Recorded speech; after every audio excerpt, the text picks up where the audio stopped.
都市通勤如何又帅又实用？那还是得选踏板车型。对于一台踏板来说，前后 ABS。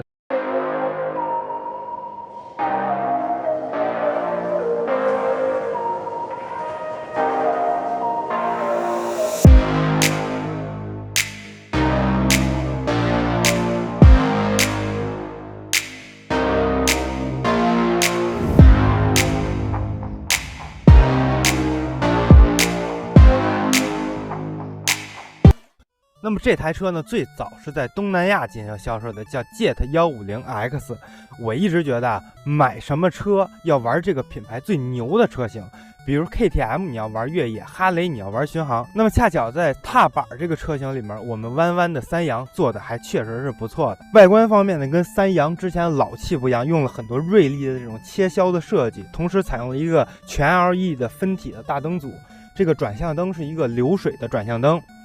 然后呢，它里面是一个 Y 字形的 LED 的日行灯，这个日行灯亮起来效果还是很不错的。大灯呢可以远近光同时开启，这样夜间的照明效果会更好。然后不得不要夸一句的就是三阳的这个漆水，三阳的这个灰色的漆水应该是我现在见过小排量踏板里面做的比较好看的了。这台车还有一个特点，那就是它采用了一个螺把的配置，这个在其他踏板上是不常见的。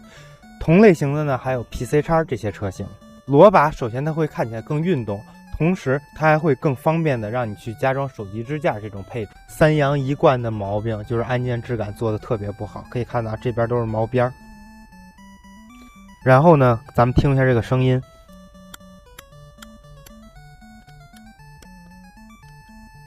手感很涩。这台车呢用了一个复显液晶仪表，上面是转速，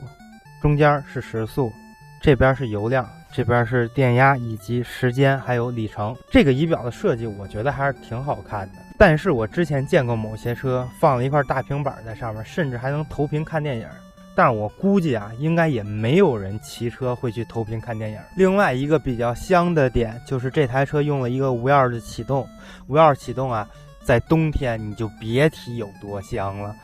上下车不用掏钥匙的感觉简直太好，直接摁它就能亮，然后你直接把它拧到这个档位，它就能启动。这前面呢还有一个手套箱，这个手套箱的储物空间刚才我们测了一下，大概是能搁一整瓶的矿泉水是没有问题的。同时里面还有一个 USB 的充电口。我们来说这个车的乘坐感受啊，首先我1.73米，可以看到我坐在这儿还可以，不支大撑的情况下，我是可以接近双脚掌全脚掌着地的。然后可以看到它这个踏板比较长，所以你可以有多种的姿势。但是这个车的前踏板特别的不好用，因为它实在是太窄了，像我40码的鞋子基本上有一半在外面，如果换一个脚更大一点的基本上就没法骑了。这台车呢，你手把可以看到是比较靠下的，它是介于休闲玩乐以及都市通勤之间的一个配置。然后呢，这个由于是螺把，所以如果你要想后期加装，可以加一个增高垫，这样它就上了。整个坐垫呢，给我的感觉呢是会稍微显得有点硬，但是对于前后座的乘坐来说，它整个的宽容度都是够的，因为它足够的大。这个车的后脚踏是一个我想吐槽的地方。首先你看它的开启方式，它外面还给你做层漆，除非你每次用手掰，要不然它一定会踢花的。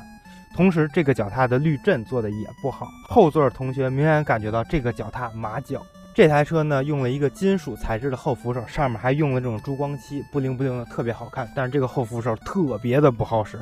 首先你常规你想抠这儿的时候，这是没有位置的，你只能往后抠。这个扶手还特别宽，硌手，它其实并没有那种稍微细一点的圆柱体的后扶手好使，但是它就是好看。然后我们再来聊的是下面这个轮圈还有它的避震悬挂这些。轮圈采用的是前后14的轮圈，更大的轮圈能给这台车面对破损路面的时候带来更好的滤震性。我们再来看一眼这台车的刹车配置啊，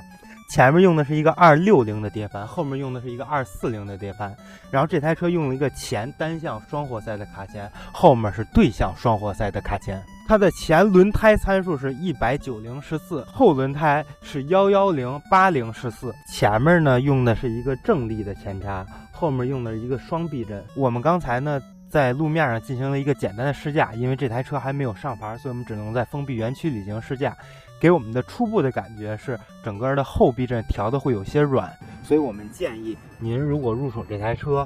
把后避震的预载提前调硬一点，这样会避免触底的风险。这台车用的是一个单缸水冷4气门的引擎，跟三洋的运动踏板 FN 叉是一模一样。这个引擎的最大功率呢是10.5千瓦，最大扭矩是13.8牛米。它相对于它的竞争对手本田的 PC-X160大概是低了1.3千瓦，但是这个动力呢在城市里来说肯定是够用的。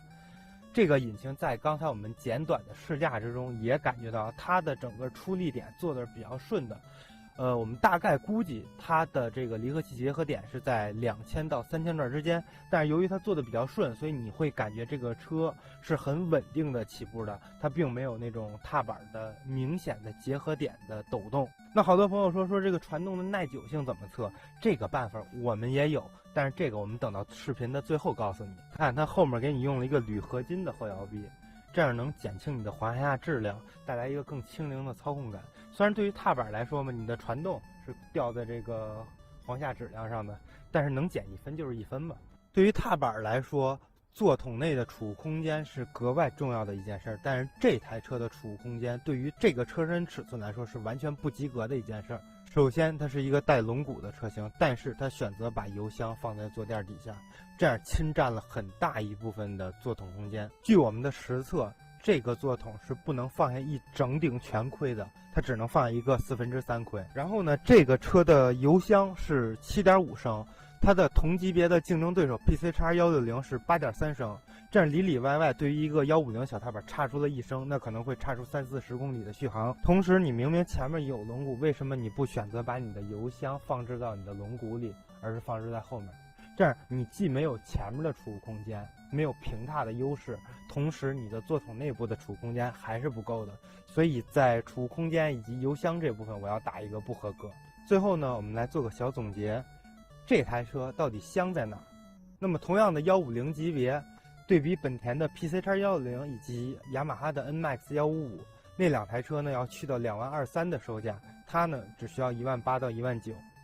而且那两台车是不免购置税的。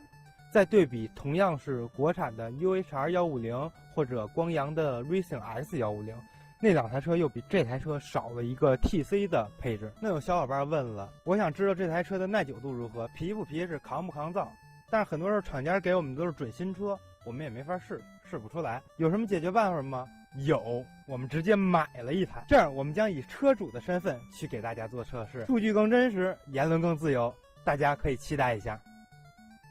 Fearless.